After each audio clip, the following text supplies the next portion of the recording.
My wife gave our son a different name on the birth certificate, her ex's. When I confronted her, she said, yeah, he's not even yours. What are you going to do? Divorce me? This is a no-fault state. I'm taking half, loser. It was the 5th day after my son was born. I was going through the hospital paperwork when I saw him. The birth certificate didn't say James Taylor, like we had agreed to instead. Alexander Reynolds Taylor. Alexander, her ex's name. The name hit me like a truck. Vanessa. What's this? I asked. The birth certificate says Alexander. No, James looked up from his phone. Oh, yeah, a last-minute change of heart. Alexander sounds better. Alexander, as in your ex? She asked. Something changed on her face. Cold thoughtfulness replaced the new mom weariness. I'm surprised you caught on so quickly, she said with a nasty laugh. Why would you name our son after your ex? Because he's not our son. Mark is Alex's son. The room seemed to tilt. The baby's not yours. Alex and I have been dating for almost a year. I stared at her, my blood racing. What are you going to do? Get a divorce? He laughed coldly. This is a no-fault state. I get half of everything either way. The house, your savings, and child support. Stay and play dad or go and pay. Either way, I win. He went back to his phone as if he had just talked about the weather. I didn't say a word, just turned and walked away. My first call was to a DNA testing center. They could see me tomorrow. The second was to a divorce lawyer who made time for me that same afternoon. Jessica Winters explained. A no-fault divorce doesn't mean what your wife thinks it does. It doesn't grant her half of your assets, especially with evidence of fraud. Paternity fraud. Knowingly putting yourself on another man's birth certificate. That's fraud. Jessica outlined the plan. Take the DNA test, gather financial records, secure valuables, find a new home, and most importantly, don't reveal your intentions. Make him think he's winning. The more accommodating he is, the better. 3 days later, the DNA confirmed the baby wasn't mine. I spent the next week sourcing documents and looking at apartments. Our house was purchased mostly with money from my software business that was sold before we got married. A week later, while Vanessa was at her checkup,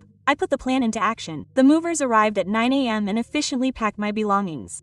By 11 a.m. they were gone. I left the divorce papers on the dining room table. All communication through my lawyer. The sense of calm was surreal. 72 hours later, the onslaught began. 21 missed calls, 31 texts, all blocked. The panic was palpable. I didn't expect her to defend me legally. Her mother called her. You're responsible. Responsibilities to a child that isn't mine and to a woman who deliberately deceived me. Vanessa contacted Jessica with threats. She can leave if she wants, but she has to continue supporting us. Jessica's response was perfect. My client never discussed any settlement with a child that isn't hers. We have DNA confirmation and documentation of your admission of paternity fraud. Her sister cornered me. This is not how things were supposed to go. You were supposed to part ways amicably and support them financially. He's not my child. He's not my problem. She thought you would be reasonable and do the right thing. So that was the plan. Either I stayed and raised another man's child or I left, but I still had to pay for everything. The entitlement was overwhelming. 6 weeks later at the hearing, the judge was not impressed, especially after Jessica played a voicemail Vanessa left for my brother. I'm going to drag this out until his lawyer's bills ruin him. 4 months later, it was all over. The house was sold with 80% of the proceeds going to me. Vanessa was ordered to pay $8,000 of my legal fees. I was legally established as the non-father, with no child support obligations. Months later, I saw her sitting on a bench across the street with the baby in a stroller. She looked different, thinner, wearing jeans instead of designer clothes. I lost my job. My parents are moving to Florida. I have nowhere else to go. Alex still doesn't recognize the baby. Some nights I sleep in the car. What do you want from me, Vanessa? Help. Maybe you know someone who needs an assistant. Vanessa, I said as I walked away. You called me a loser for not accepting your manipulation.